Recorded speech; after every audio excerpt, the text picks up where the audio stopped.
professionnels en activité physique adaptée effectuent des actes d'évaluation, proposent et supervisent des activités physiques et élaborent des programmes personnalisés qui sont liés à différentes problématiques de rééducation, de réinsertion et de réadaptation. Ils s'adressent à différents publics, comme les enfants, les adolescents, les adultes et les personnes âgées qui présentent une déficience intellectuelle, motrice ou sensorielle.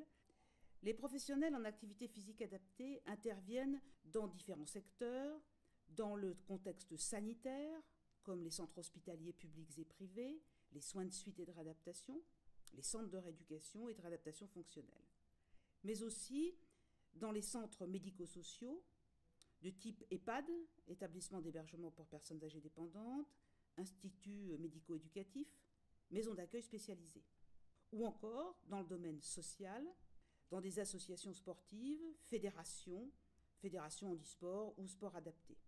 Et enfin, ils peuvent exercer dans un contexte libéral. Les activités proposées sont adaptées à l'état de santé de la personne, à ses capacités, mais aussi à ses envies, de façon à ce que chacun ait le plaisir de pratiquer.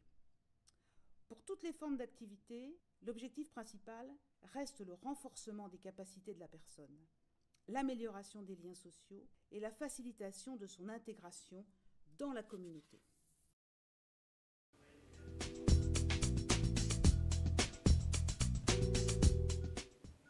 Donc nous, là, on est sur une réadaptation cardiaque et respiratoire, donc là, c'est la partie cardiaque. Donc, par contre, un délai de jour, c'est-à-dire qu'en fait, les patients viennent à la demi-journée et rentrent chez eux le soir ou à midi. Donc là, ils viennent à 8h30 jusqu'à 5h30 faire leur activité. Donc en fait, on est une antenne de Mardor, du centre de cardiaque respiratoire. Alors, le but, c'est de restaurer les capacités physiques, donc soit avant l'accident cardiaque ou l'opération, ou soit les améliorer carrément pour ceux qui sont vraiment le plus sédentaires. Donc, et ça passe essentiellement par l'entraînement à l'effort. Donc nous, on leur propose le Profapa ici, donc c'est une gym collective, donc ça peut être soit des cours collectifs ou ça peut être aussi sous forme de circuit cardio-training. Je propose aussi de la marche en extérieur et de la sarbacane quelquefois.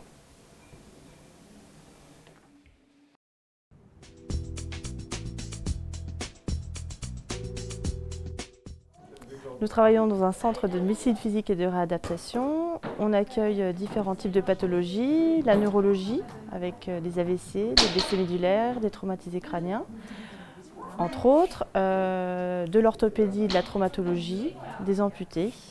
Et aussi on a un secteur cardiologie. Donc selon les pathologies, les différents objectifs qui sont travaillés dans notre centre sont le renforcement musculaire, la redynamisation, le travail de l'équilibre statique, dynamique, le travail de la coordination, du schéma corporel, de la dextérité, mais aussi tout ce qui est sollicitation des fonctions cognitives, de l'attention, de la double tâche, des capacités mnésiques, etc. Donc on va utiliser différentes activités physiques qu'on va adapter en fait aux besoins et à la pathologie de la personne. Donc on va utiliser toutes les activités sportives que l'on connaît, donc du ping-pong, du badminton, des fléchettes, de la sarbacane, de la boccia, etc. Et on va en fait adapter l'activité aux objectifs et aux besoins du patient. On propose en plus pour la réadaptation à la marche extérieure, donc un groupe de marche collectif à l'extérieur de l'établissement.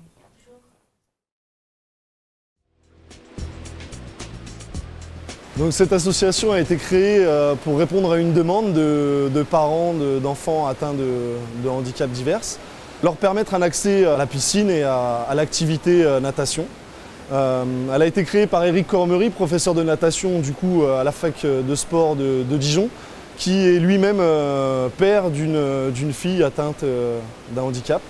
Donc on a intégré les licences, les troisième années de licence TAPS avec nous, afin de leur permettre d'avoir un regard professionnel sur le handicap, d'avoir un accès à cette pratique de la natation qui n'est pas toujours accessible au niveau des stages. En plus, nous, ça nous permet d'avoir un taux d'encadrement plus grand déjà. On a quasiment un stagiaire par enfant. On a deux types de stagiaires. On a les stagiaires à l'année qui font donc leur stage pratique professionnel là-dessus.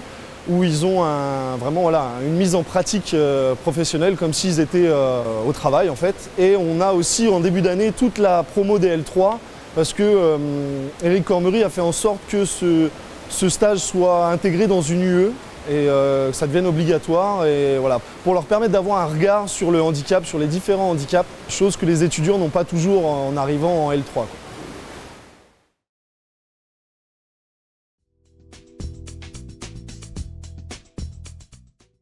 La licence TAPS, mention activité physique adaptée, comprend 6 semestres, divisés chacun en unités d'enseignement, dont le contenu porte d'une part sur les sciences de la vie appliquées à la motricité et aux activités sportives, avec des catégories comme les neurosciences, la biomécanique, la physiologie et l'anatomie, et d'autre part porte également sur les sciences de l'homme et de la société appliquées aux activités sportives, telles histoire, sociologie, psychologie, sciences de l'éducation, économie. La théorie et la pratique des activités physiques adaptées complètent ce cursus universitaire.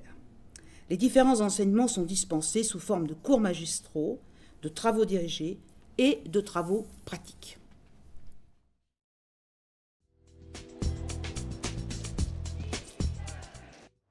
Alors, nous sommes en Torbole. Ce cours consiste à amener les étudiants à adapter l'activité de manière à ce que les déficients visuels puissent jouer à un sport collectif. Donc le Torbole est un sport collectif pour déficients visuels. Ça consiste en fait à rattraper un ballon, donc ce cours, à rattraper un ballon et à empêcher qu'il y ait un but. Ce cours permet quoi? Il permet à l'étudiant de réfléchir aux difficultés rencontrées par le déficient visuel. Donc en fait, je les mets en situation de déficient visuel avec des masques pour qu'ils puissent ressentir et travailler sur les sensations kinesthésiques, sur d'autres repères, l'ouïe notamment, parce que nous travaillons avec des ballons avec des clochettes. Donc voilà, je demande à l'étudiant de faire travailler une personne en déficience visuelle en adaptant son discours, en adaptant le matériel et les choix qu'il fait avec lui.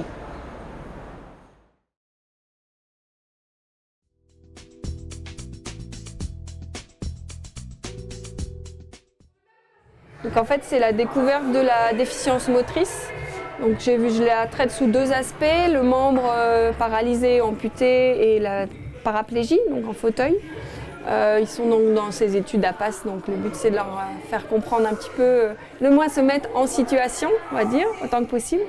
Et à travers la danse, moi ce qui m'intéresse, c'est qu'ils voient que même en situation de handicap, ils peuvent très bien être en situation dansée, donc par la gestuelle, donc de danseur, et par la composition de chorégraphe, c'est-à-dire être capable de mettre en place une chorégraphie de A à Z, que l'on soit valide ou avec une situation de déficience motrice, quelle qu'elle soit.